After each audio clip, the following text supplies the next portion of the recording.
ప్రతిగాధలో రాక్షసుడే హింసలు పెడతాడు, అణచగనే పుడతాడు రాజే ఒకడు.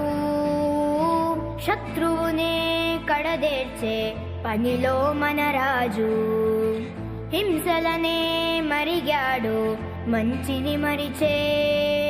నీచుడి అంతు చూశాడు, పంతంతో పోరాడి క్రోధంతో మారిపోయాడు.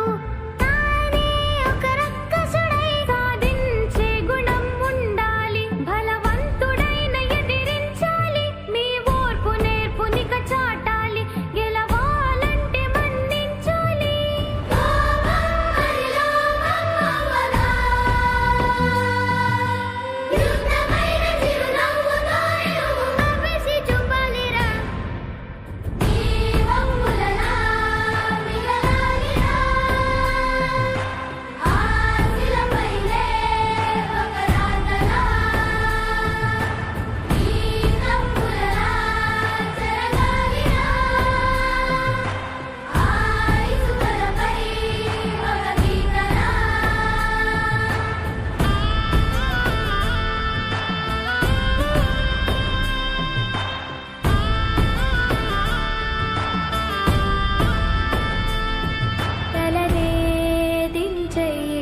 జగడాలకే పోకురా, పగనే తుంచెయ్యి అది